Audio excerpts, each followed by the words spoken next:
ዛሬ የምንነጋገረው ስለ አንድ ሁላችንንም እያመመ ስለያዘ ነገር ግን መድኃኒቱን ለማግኘት ወደ ተሳሳተ ቦታ እየሮጥን ስላለንበት ወሳኝ ጉዳይ ነው።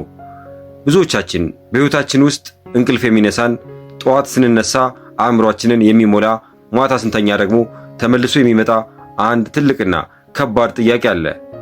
ለምንድን ነው የምፈልገው ቦታ መድረስ ያቃተኝ ብለን እንጠይቃለን።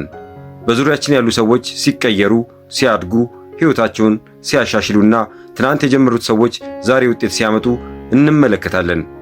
እኛ ግን ጠንክረን እንሰራለን፣ እንለፋለን፣ እንቅልፍ እናጣለን፣ እቅድ እናወጣለን። ነገር ግን ምንጊዜም ቢሆን ውጤቱ ዜሮ ነው።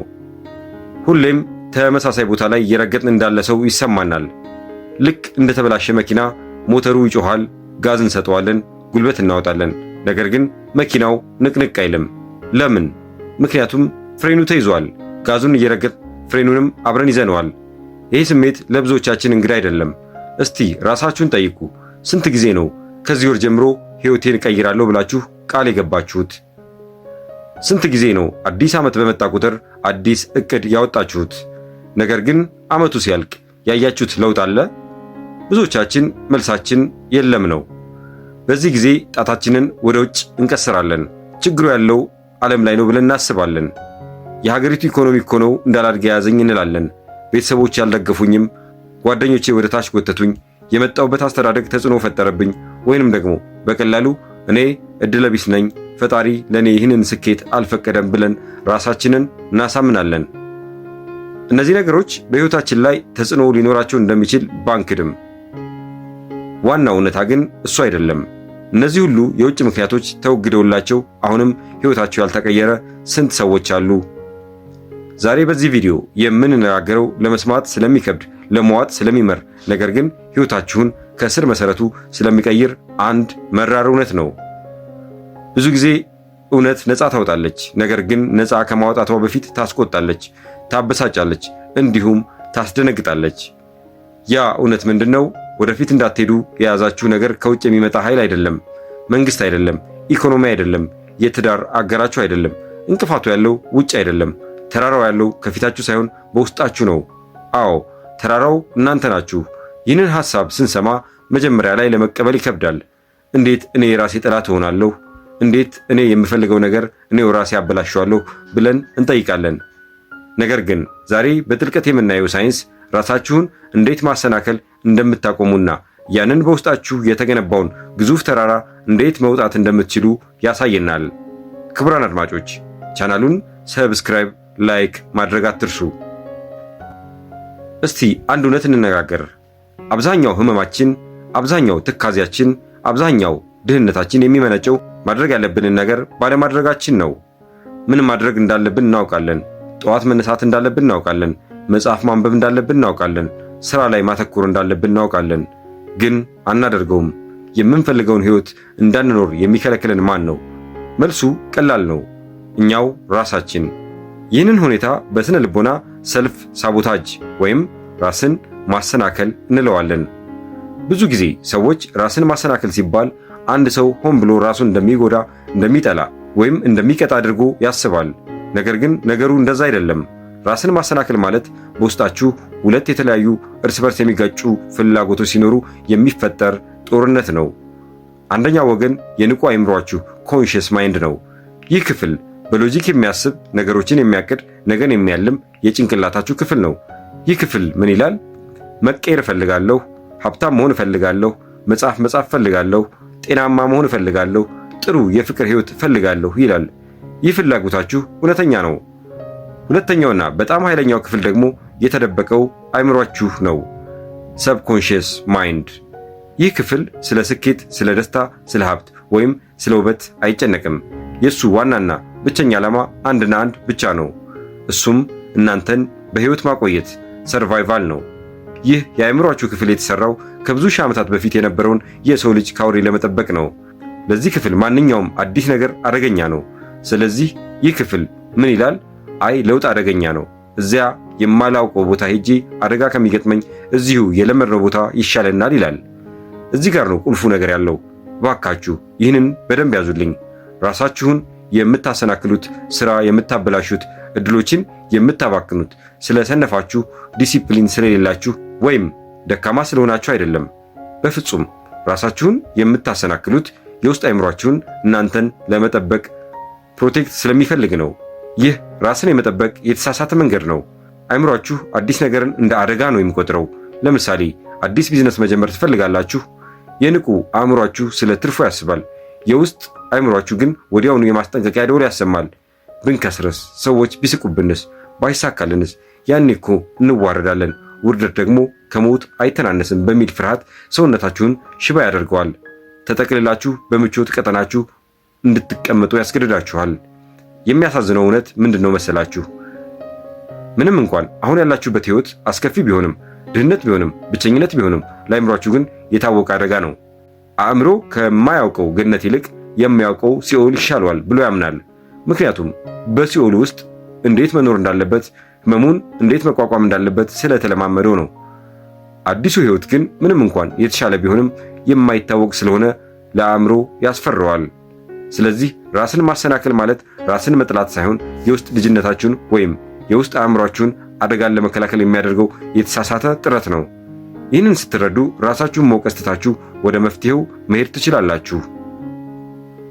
ታዲያ ይህ ራስን ማሰናከል በዕለት ተዕለት ህይወታችን እንዴት ነው የሚገለጠው? ዝም ብሎ አልሰራም ብሎ እጅን አጣጥፎ መቀመጥ ብቻ አይደለም። ራስን ማሰናከል በጣም ረቀቅ ያሉ ብልህ የሚመስሉና እኛ ራሱ እንደ ችግር ልብ የማንላቸው መንገዶች አሉት። እስቲ እነዚህን 3 ዋና ዋና መንገዶች በዝርዝር እንይ። በእነዚህ ውስጥ ራሳችሁን ካገኛችሁ ተራራው በፊታችሁ ተገንብቷል ማለት ነው። ፐርፌክሽኒዝም ወይም ፍጽምናን መጠበቅ፣ ውብ የሆነው የፍርሃት ካባ። ብዙዎቻችን እኔ እኮ ስራዬ ጥራት እንዲኖረው ስለምፈልግ ነው እንጂ ሰነፍ አይደለሁም እንላለን። እኔ እኮ ፐርፌክሽኒስት ስለሆንኩ ነው ትንሽ የዘገየሁት ብለን በኩራት እንናገራለን። ነገር ግን ልንገራችሁ፣ ፐርፌክሽኒዝም የጥራት ጉዳይ አይደለም። ፍጹምነትን መጠበቅ ማለት በእውነት ለመናገር የፍርሃት መደበቂያ ነው። ሁሉ ነገር አልተስተካከለም፣ ስለዚህ መጀመር አልችልም የሚለው ሐሳብ ምንድን ነው? ነገሮች እንዲሳኩ ከመፈለግ የመጣ ሳይሆን ሰዎች ምን ይሉኛል ከሚል ፍርሃት የመጣ ነው። ስራችሁን አውጥታችሁ ሰዎች ከመተቸታቸው በፊት እዚሁ እጄ ላይ ይቆይና ፍጹም አድርጌ አውጣዋለሁ ብላችሁ ታስባላችሁ። ግን ያ ፍጹም የሆነ ቀን መቼም አይመጣም። ለምሳሌ ዩቲዩብ ቻናል መክፈት ፈልጋችሁ ይሆናል። ካሜራው ገና አልገዛሁም፣ ኤዲቲንግ በደንብ አልችልም፣ መብራቱ አልተስተካከለም፣ ስቱዲዮ የለኝም እያላችሁ ለወራት ወይም ለዓመታት ከቆያችሁ ይህ ፍጽምና መጠበቅ ሳይሆን ራስን ማሰናከል ነው። ነገሮች እስኪስተካከሉ መጠበቅ ማለት ህይወትን ቆሞ መጠበቅ ማለት ነው። ፍጹም የሆነ ጊዜ የለም፣ ፍጹም የሆነ ዝግጅት የለም።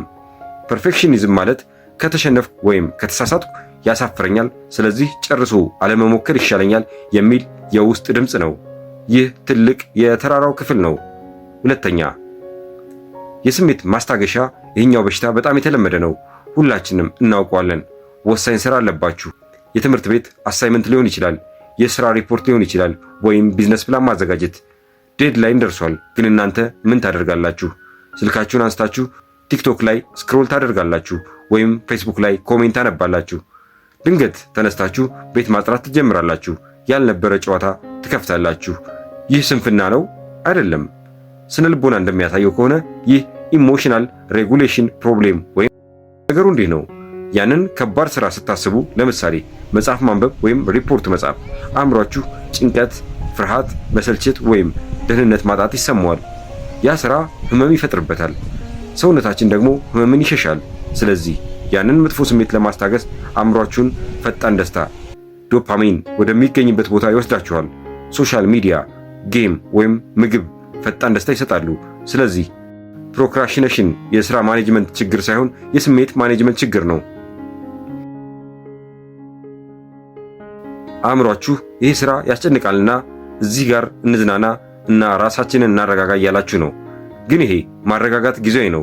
ስራው ባለመሰራቱ የሚመጣው ጸጸት ደግሞ ይበልጥ ጎጂ ነው። ሶስተኛ፣ ማምለጥ። አይን በጨው ታጥቦ መካድ። ይህኛው ደግሞ ችግሩን ካላየሁት የለም ብሎ የማሰብ አደገኛ በሽታ ነው።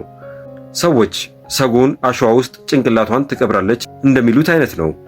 አስቸጋሪ ንግግሮችን መሸሽ፣ በትዳር ውስጥ ያለን ግጭት ከመፍታት ይልቅ ዝም ብሎ መኖር፣ የባንክ ሂሳብን አለማየት፣ ገንዘብ እንደሌለ ስለምታውቁ ላለመጨነቅ ወይም መወሰን ያለባችሁ ውሳኔ አለመወሰን። ሰዎች በሥራ መጠመድ ራሱ አንዱ የማምለጫ መንገድ እንደሆነ ያውቃሉ። አንዳንድ ሰዎች ከራሳቸው ስሜት ለመሸሽ ብለው ሳያርፉ ይሰራሉ። ብቻቸውን ከሆኑ ጸጥ ካለ ያ የደበቁት ህመም ስለሚመጣባቸው በጩኸት፣ በስራ፣ በጓደኛና በመጠጥ ራሳቸውን ይወጥራሉ። እውነታውን መጋፈጥ ይፈራሉ። ግን ችግሩ እየጠፋ ነው አይደለም። በውስጣችሁ ተራራ ሆኖ እየተቆለለ እየቦካ ፈንድቶ እስኪወጣ ድረስ እየጠበቀ ነው። በጊዜ ያልተከፈለ ዕዳ ወለዱ በዝቶ ንብረት እንደሚያስወርሰው ሁሉ የተሸሸገ ስሜትን አንድ ቀን አእምሮ ያከስራል። ክፍል 4 ከላይ ያየናቸው ምልክቶች ናቸው። በሽታው ግን ስሩ ሌላ ነው። ለምንድን ነው ጥሩ የሆነውን ነገር የምንፈራው? ብዙዎቻችን አፐር ሊሚት ፕሮብሌም የላይኛው ወሰን ችግር የሚባል ስነ ልቦናዊ እክል አለብን። ነገሩ እንዲህ ነው። ሕይወታችን በተወሰነ ደረጃ ሲሻሻል ድንገት የሆነ ነገር እናበላሻለን። አስተውላችሁ ታውቃላችሁ? ድንገት ብዙ ገንዘብ ስናገኝ ቶሎ እናባክነዋለን። በጣም ጥሩ ሰላማዊ የሆነ የፍቅር ግንኙነት ሲኖረን ያ ሰላም ያስደነግጠንና ምክንያት ፈልገን ጸብ እንጭራለን። ጤንነታችን ሲስተካከል ድንገት መልሰን አመጋገባችንን እናበላሻለን። ለምን? ሰላም አንወድም እንዴ? ሀብት አንወድም እንዴ? እንወዳለን። ነገር ግን ችግሩ ያለው የተለመደው የደስታ መጠናችን ላይ ነው። ይህ ልክ እንደ ቤታችሁ የሙቀት መቆጣጠሪያ ነው። እስቲ አስቡት፣ አንድ ክፍል ውስጥ ያለው ቴርሞስታት 20 ዲግሪ ላይ ተስተካክሏል። የክፍሉ ሙቀት ፀሐይ ወጥቶ ወይም እሳት ተነዶ ወደ 30 ዲግሪ ቢጨምር ምን ይፈጠራል? ቴርሞስታቱ ይነሳና ማቀዝቀዣውን ኤሲ በማብራት ሙቀቱን መልሶ ወደ 20 ዲግሪ ያወርደዋል። ልክ እንደዚሁ እናንተ በሕይወታችሁ ለረጅም ጊዜ በጭንቀት፣ በችግር፣ በብቸኝነት ወይም በድህነት መኖርን ከለመዳችሁ አእምሯችሁ የለመደው የሙቀት መጠን ጭንቀት ነው። የእናንተ ኖርማል ማለት ጭንቀት ማለት ነው። ድንገት ሰላም ሲሰማችሁ፣ ስኬታማ ስትሆኑ የደስታ መጠናችሁ ይጨምራል። በዚህ ጊዜ የውስጥ ፕሮግራማችሁ ቴርሞስታታችሁ ይደነግጣል። አእምሯችሁ ምን ይላል? ቆይ ይሄ እኮ ለኛ አይደለም፣ ይሄ ለኔ አይገባኝም፣ ወይም አሁን ከዚህ በኋላ የሆነ መጥፎ ነገር ሊፈጠር ነው፣ እንዲህ ደስ ሊለኝ አይችልም፣ ሰላም ለኔ አይገባም ብሎ ያስባል። ሰውየው ከመጠን በላይ ሲስቅ ቆይ የዚህን ሳቅ መጨረሻ ያሳምረው፣ ዘንድሮ ክፉ ሊመጣ ነው እንደሚለው ማለት ነው። ስለዚህ አእምሯችሁ ወደ ለመደው ጭንቀት፣ ወደ ለመደው ድህነት፣ ወደ ለመደው ጸብ ለመመለስ ሳያውቀው ነገሮችን ያበላሻል። ጓደኛችሁ ላይ ትጮኻላችሁ፣ የሥራ ቀጠሮ ታሳልፋላችሁ። ራሳችሁን የምታሰናክሉት ወደ ታች ለመውረድ ሳይሆን ወደ ለመዳችሁት የሙቀት መጠን ለመመለስ ነው። ተራራው የሚገነባው በዚህ እኔ ለዚህ ስኬት አይገባኝም በሚል ድብቅ እምነትና ፍርሃት ነው። ይህንን ፓተርን ካልሰበራችሁት ዕድሜ ልካችሁን ወደ ላይ ወጥታችሁ እየተንሸራተታችሁ መውረድ ይሆናል። መፍትሄው ተራራውን መውጣት። ችግሩን በደንብ አብራርተነዋል። የምልክቶቹን ምንነት አይተናል። የበሽታውን ምንጭ አውቀናል። ታዲያ መፍትሄው ምንድን ነው? እንዴት ነው ይህንን የተቆለለ ተራራ አፍርሰን ወደምንፈልገው ሕይወት የምንሄደው? ተራራውን መውጣት ከባድ ነው፣ ግን ይቻላል። 3 ወሳኝና ተግባራዊ እርምጃዎችን እንውሰድ። ራዲካል ሆነስቲ፣ ፍጹም ታማኝነትና ራስን ማወቅ። የመጀመሪያው እርምጃ ንቃተ ህሊና አዌርነስ ነው። ራሳችሁን እያሰናከላችሁ እንደሆነ አምናችሁ ተቀበሉ። ጥፋቱን ወደ ውጭ መግፋት አቁሙ። ዓለም እየቀጣች ነው፣ ሰዎች እያሴሩብኝ ነው፣ እድሌ ነው ማለቱን አቁሙ። ተጠያቂነትን ውሰዱ። ከዚያም ስክሪፕቶና ወረቀት ያዙና ሻዶ ወርክ የሚባለውን ስሩ። እያንዳንዱን ህመም፣ እያንዳንዱን ፍርሃት በወረቀት ላይ ጻፉት። ራሳችሁን ጠይቁ። ለምንድን ነው ይህንን ስራ ለመጀመር የፈራሁት? መልሱ ስለማልችል ነው የሚል ከሆነ እርግጠኛ ነኝ፣ ወይስ በወድቅ አፍራለሁ ብዬ ነው፣ ወይስ ብሳካልኝ ሰዎች ስለሚቀኑብኝ ጓደኞቼን አጣለሁ ብዬ ፈርቼ ነው ብላችሁ ድጋሚ ጠይቁ። ብዙ ጊዜ የምንፈራው ውድቀትን ብቻ አይደለም፣ ስኬትንም እንፈራለን። ስኬት ኃላፊነት ያመጣልና ይህንን ፍርሃት በወረቀት ላይ አስፍሩት።